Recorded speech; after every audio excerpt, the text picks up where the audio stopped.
To some other news, also according to the Ghana Mine Workers Union, over 3,000 workers have been laid off by the country's mining companies due to fall in the world market price of gold. According to the union, the situation could get worse if nothing changes. And this afternoon, I do have on the phone line the CEO of the Ghana Chamber of Mines, Tony Obing. Good afternoon and thanks for your time. Good afternoon. Can you speak up for me so I can hear you clearly?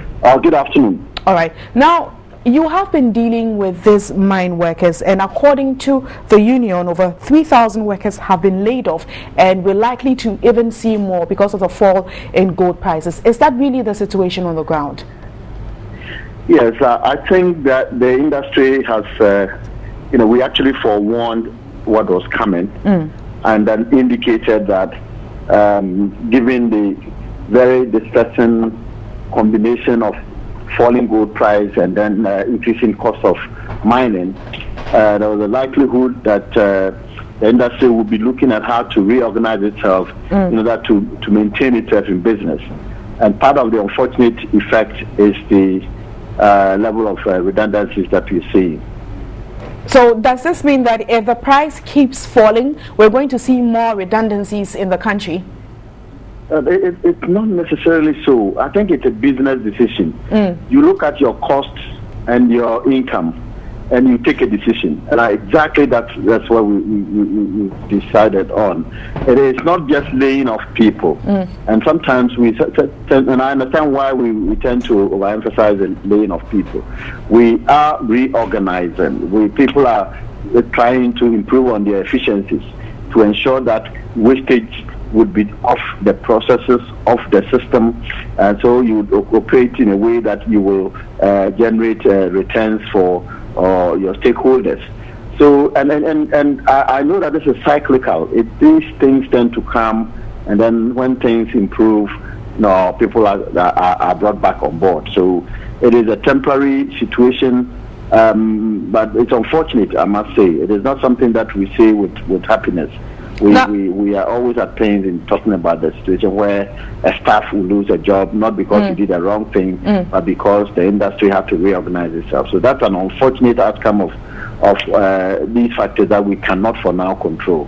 Now, if I should just repeat some of the things you've touched on wastage, you've touched on the situation being temporary. Now, from the little research I did, around September 2011, gold prices peaked to $1,921.15 and fell as little as $1,180.50 in June this year, and it still keeps falling, but it's recovered to $1,321.67. Does this mean, mentioning on the fact that the issue is temporary and the gold prices could move up and come down, will these people who have been laid off be brought back to work when the prices should move up? No, first of all, once you severe your employees, the reason would be because you do not need them to perform a piece of job. For example, exploration wing of most of the companies have been closed down. Some of the companies have closed down their exploration wing because they don't see exploration to be profitable anymore. And so people who are working in that wing are likely to lose their job. And this is just an example. So if the dynamics change, if the situation changes in a way that it would become more attractive to undertake exploration work, then obviously people will be brought back on board. Now, the pundits of the industry do not believe that the price will fall that low, but they think it will hover around 1,100, 1,200. So, and then I think the price today is around 1,200. It's not 1,300. Okay. Now, so we are hoping that these structural readjustments that the industry is doing will ensure that it will operate efficiently. It will employ the right number of people, because when the price was going up, it became so exciting. People were employing as many people as possible. People were, the companies were actually overextending itself. They were trying to mine in areas that were marginal but that because of the price could be brought on board. Now that it is not this situation, they've decided to shelve some of those portions.